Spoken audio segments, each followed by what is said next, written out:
Welcome everyone to AUC Observer. In today's episode, we'll be talking about the achievements of two AUCians who received awards of excellence from the Broadcast Education Association BEA in two different competitions for a short documentary and public service announcement known as PSA. But before moving to that, we will take a look at a wide range of projects produced by the Kamal Adham Center's students. AUC's alumna Dr. Sahar Nasr is Egypt's former Minister of Investment and International Cooperation. Nasr held prominent positions in some of the world's biggest financial and economic institutions. She's currently an associate professor at AUC's Economics Department and a board member at Allianz Life Assurance Company.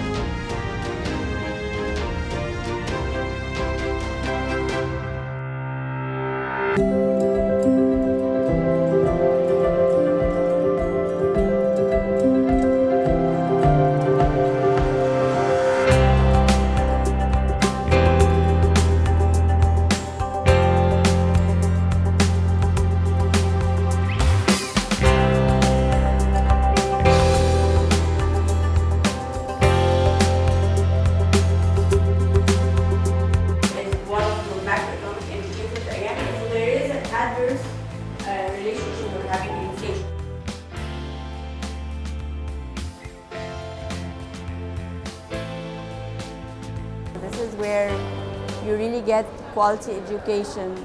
You get exposed to a wide range of topics, different studies, different ideology, and different cultures. And I think that gives you a lot of platform of knowledge, platform of experience that really helps a lot in the career development part. chapter شرحتي A B وتكتبيهم من غير ما تشرحي يعني زي ما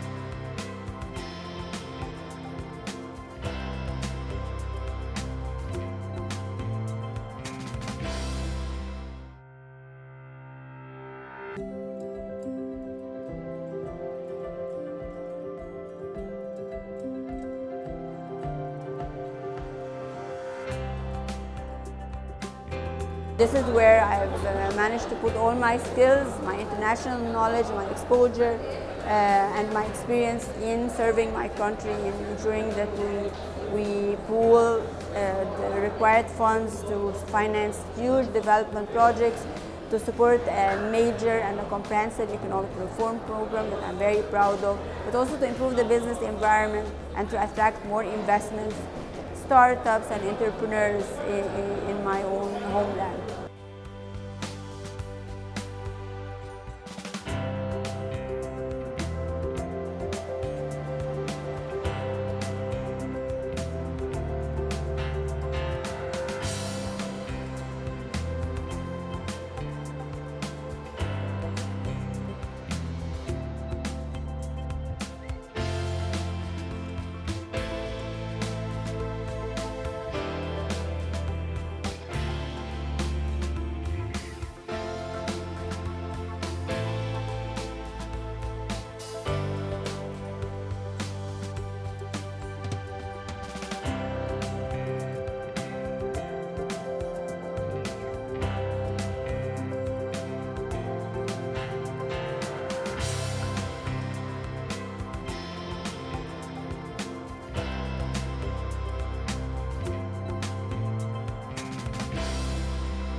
If you want to save a lot of money on food at university, then AUC's SU Market should be your first destination. The market offers different snacks and drinks at subsidized prices. Let's take a look.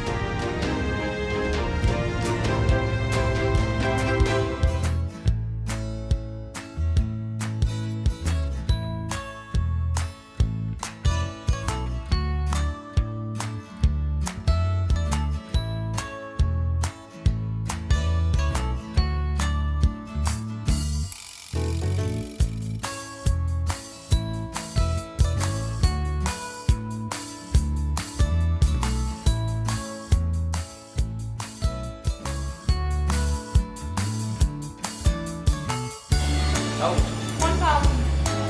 thank you.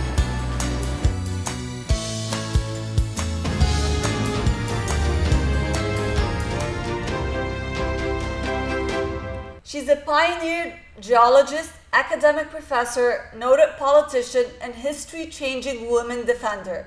Farkhanda Hassan, a woman that contributed in many fields and excelled in all. More about her in the upcoming profile by Marina Michel.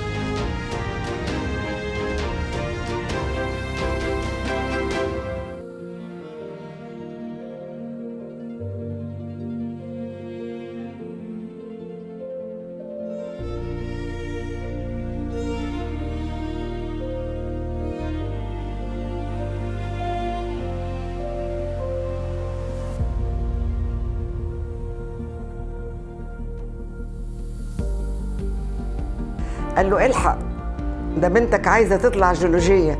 راحوا كلهم مسخسخين من الضحك. فانا بعدين يعني استغربت، قلت لهم يعني بتضحكوا ليه؟ في ايه اللي يضحك؟ قالوا اصل ده علم الرجاله مش علم الستات. هي الكلمه دي بقى اللي ثبتت في مخي، ومن عمر 12 13 سنه وانا مصممه ادرس علم الرجاله.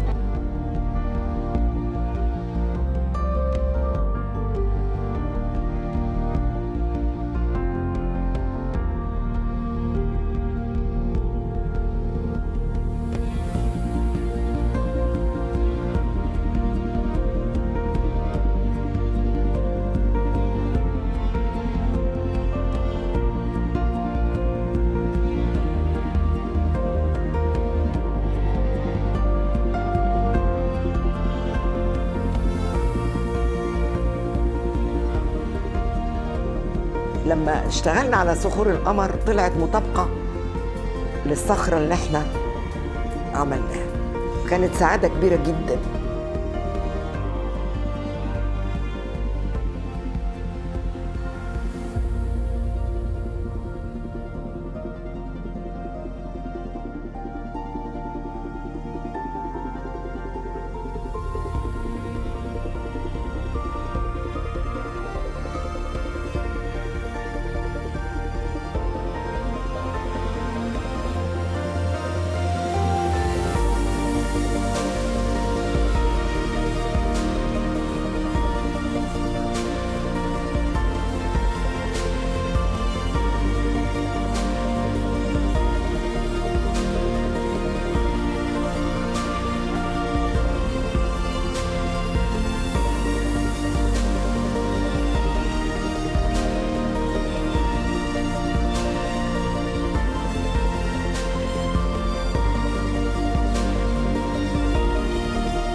Multimedia journalism major grants students with professional practical experience. It trains them on print, broadcast, digital, and citizen journalism. By this training, students excel multi-platform delivery and become able to compete in any terrain around the world.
Thank you for watching.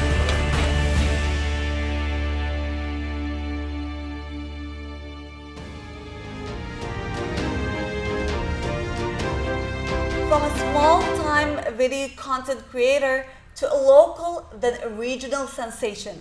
Watch the following report by Aidel Fakhri to know more about Ahmed Al-Ghandour, known as Al-Dakhil. This is Ahmed Al-Ghandour, born on the 12th of May 1994. He is an AUC alumnus with an undergraduate degree in biology, class 2016. During his studies at AUC, the passion he had for biology, science, and tech on a larger scale motivated him to start a one-man show on YouTube called Al-Dakhil in 2014. The show went viral in no time, earning his channel 100,000 subscribers by the time he graduated in 2016. He continued working on his channel for around 2 more years after graduation, producing around 37 heavily researched and simplified videos in a time span of 4 years. يلا عشان تخس عشان خط عشان مص انزل عشان خط عشان خط عشان مص مشان الله عشان كلمة مهمة قوي بالنسبة لنا لأن هي بتجاوب على أهم سؤال ليه؟ The channel's entire premise was to simplify science with a touch of comedy and to always answer the question of why using research and theoretical approaches. After graduating, Al-Ghandour started pursuing a master's degree in education from the University of Hong Kong in 2017. حلوة البدايات ويبقى كلها حكايات. معك أحمد الغندور مقدم برنامج الدحيح. 2017 was also the year when he joined Al Jazeera Network Plus to launch his own show there, which amassed millions of views for Asia Plus Network alone, creating over 200 videos. النهارده هنتحدث عن الحرب العالمية الأولى. هذا المرض أيها المشاهد الجميل تسبب في عدوى أكثر من 500 مليون شخص حول العالم. In 2019, he was a speaker at TEDx AUCTV, and by that time, he had amounted over 150 million views on all of his videos. During that same year, he was a finalist in IBC's 2019 Young Pioneer Award among 7 others, and BBC dubbed him as the most popular teacher in Egypt. In 2020, Al-Ghandour continued his journey with Shahid.net, a subscription-based platform like Netflix, which didn't render him as much views as Al-Ghandour did when he was alone or with AJ+. He was also featured by AUC University in its celebration of 100 years. Early 2021, Al-Dakhil moved to News Media Academy in United Arab Emirates to relaunch his ever-popular show on YouTube again, this time with News Media Academy completely facilitating the production of his show, and he continues to work till this moment there. This is Aidel Fakhri reporting for AUCTV.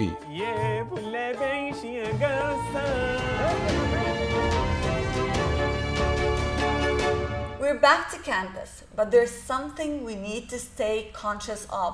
Can you guess what it is? Let's see. University shouldn't be just a place where you earn a degree. It should be somewhere where you have the opportunity to take lead, work hard, make friendships, be challenged to learn more, and most importantly, have fun. Fulfill your potential now with AUC. Apply today. Dr. Lisa Anderson was the president of the American University in Cairo in 2011. Anderson was known for her academic accomplishments, wise decisions, strong leadership, and her ability to control any situation and solve it professionally. More about Dr. Lisa Anderson in the following profile.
bookstore provides different varieties of books that can help foreign and non-foreign students to understand our culture and history. Let's take a look.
And humanitarian work combined with her unique style have made her an international icon.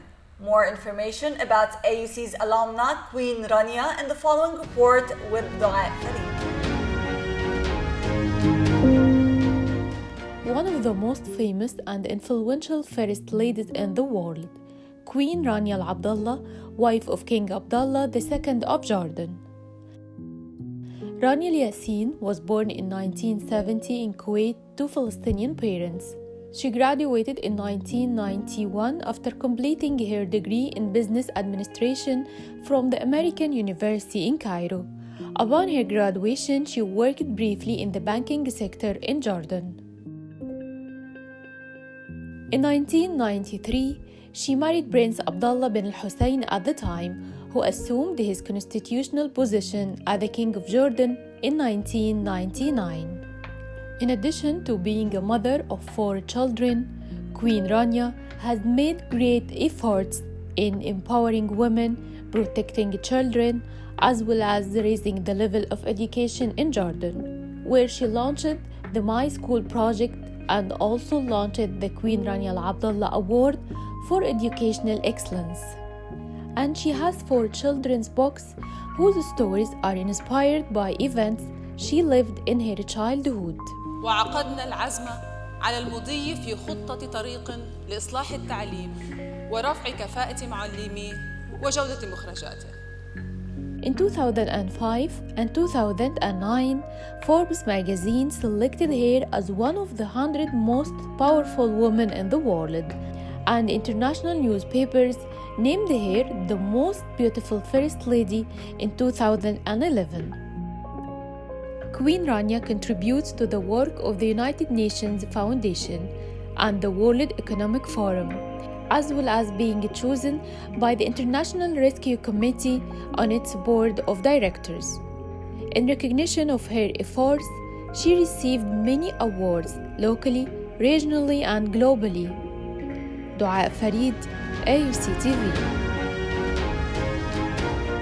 Mona Shazli is one of the most prominent TV presenters in the Middle East. In the upcoming profile, we're going to know more about her distinguished career.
Maya Morsi is an AUC alumna. She's elected as the president of Egypt's National Council for Women, to be the third and the youngest president of the council since its establishment in 2000. To know more about her, let's watch this upcoming profile. Various sources about the culture, intellectual life, and society of Egypt and globally are collected together in one place to support researchers. Let's see what's inside.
Based on AUC's efforts to raise students' awareness on different issues, a recent PSA campaign was launched to ensure a conscious and safe return to campus. Now, we will see a group of PSAs produced by the Kamal Adham Center students. We're back to campus. But we depend on each other. To make it possible for us to stay on campus. Stay safe. Stay on campus.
welcome to the second segment of our show. A documentary entitled Child of Happiness and a PSA called Lead the Forest Radio History are two projects that proved the endless achievements of AUC students. Both received awards of excellence from the Broadcast Education Association in two different competitions. To know more about the documentary and the PSA, we're very pleased to welcome the documentary winner Sara Sadek, who received her master's degree in television and digital journalism. Welcome, Sara. Thank you, Linda. We're also very pleased to be joined by the PSA winner Habiba Abu Zaid, who is an undergraduate student at the Department of Journalism and Mass Communication. Welcome, Habiba. Thank you, Linda. Let's start off first with you, Sara. Tell us a little bit more about your documentary, Child of Happiness, and what is the idea behind it? Child of Happiness is about a small child called Zain and his family. He has a rare genetic disease called progeria. It causes symptoms like skin wrinkles and fall of the hair, and it's very rare around the world. They managed to deal with his case and came with hope out of the pain, and this was very wonderful for me, so I decided to make my story about that. How did you come up with this idea in particular? I didn't decide on this idea in particular.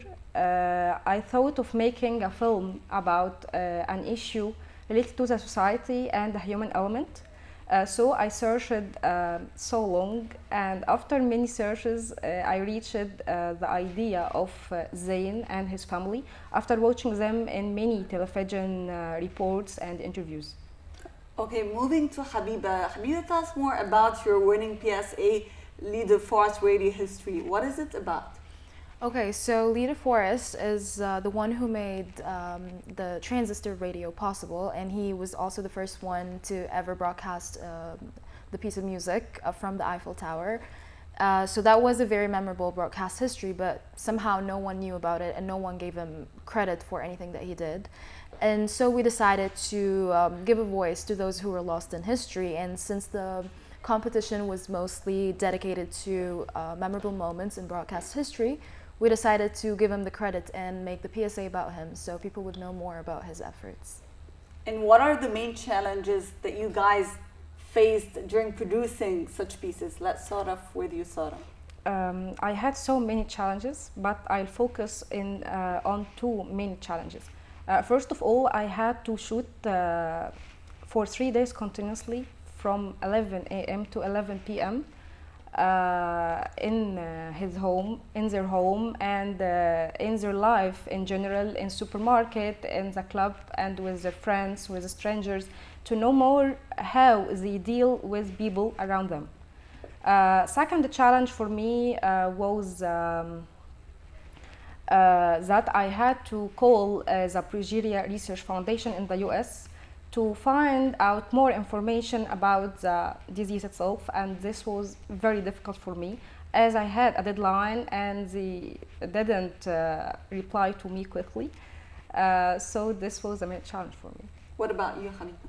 So the first challenge me and my colleague faced, because it was me and Omar Sharawi who did the PSA, was to actually find the first song that was broadcasted on air. And since it was a really old song, it was really hard to find the actual song on a website where you can actually buy copyrights, and so that wouldn't be a problem. Also, it was very hard to find an idea or to find a way to put this PSA in a sense that would make people interested in hearing it, because at this point maybe no one listens to the radio anymore, maybe only just when you're in your car or on your phone, but it isn't that popular anymore. So the hard part was trying to make the PSA interesting enough for people to actually want to listen to it. If we're speaking about your documentary in specific, Sara, what kind of impact do you believe can such stories have on people or the society in particular? I was trying to leave a little input in changing in people behavior, and stop bullying between children when they see different from them or someone with something different, and to make parents bring up their children on difference, and everyone is unique on his own. Correct, that's correct. Let's speak about a different point, which is the main actually point that you guys won in 2 different competitions in the BEA competition, and you guys won the Awards of Excellence. How was it different this year, the competition, since it was held at the time of COVID-19? Let's start off with you, Habiba. So the entry of the competition and the whole competition, everything about it was all online.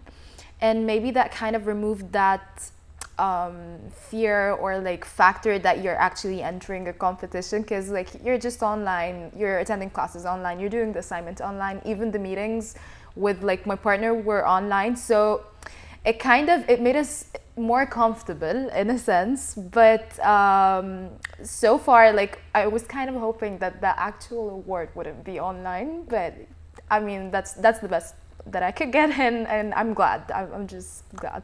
What about you, Sarah? How did you feel about holding this competition online this year? I disagree with Habiba. I wish if we can travel and receive the award in the US. Not online, of course. What about your future goals? You already graduated with a master's degree in television and digital journalism. What are you currently doing, and what are your future goals? I'm hoping to produce more documentaries about challenges in life, in people's lives, to have an impact in society, and to focus on human elements in my stories. What about you, Habiba? You're a senior undergraduate student. What are you planning to do in the future? So after my graduation this semester, I'm planning on doing my master's in the US, and I'm focusing on film studies. I'm also really hoping to explore more the audio world, because like the PSA was my first project that is all audio. So I'm planning on exploring that side of media more. And are you guys doing it in order to participate in competitions, or are you really interested in what you're doing? Like, do you do it for the competition or because you have passion for that? I didn't expect to win in the competition. I was so interested to know more about the story itself and about the people, the family. So I went to shoot with them. Yes, because there is some kind of people who do such things in order just to participate in competitions. Yes. Yeah. Do you get nominated by your professors, or do you guys apply yourselves for these kind of competitions? So for me personally, the project I did was part of Professor Kim Fox's audio production class. So it was more of a project assignment, but at the same time we were applying for the competition, which was like really convenient and very interesting.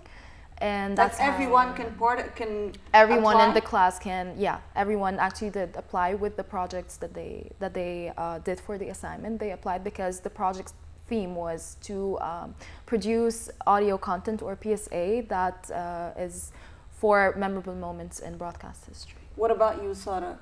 My project was a part of Capstone 2 by Dr. Hussein Amin, and all the students participated in the festival, the competition for short documentaries and micro documentaries, and 3 of us won the awards. What is a final message that you guys would like to tell to all AUCians who would love to participate in future competitions like BEA and other competitions as well?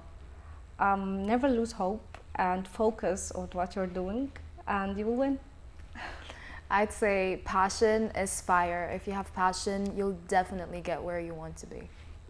Sarah Sada, the winner of the documentary Child of Happiness at the BAA competition. Thank you so much for joining us on AUCTV. Habiba Abu Zaid, the winner of the PSA Leader Fast Radio History at the BEA competition. Thank you so much for joining us. This was all for today, ladies and gentlemen. Thank you for watching AUCTV.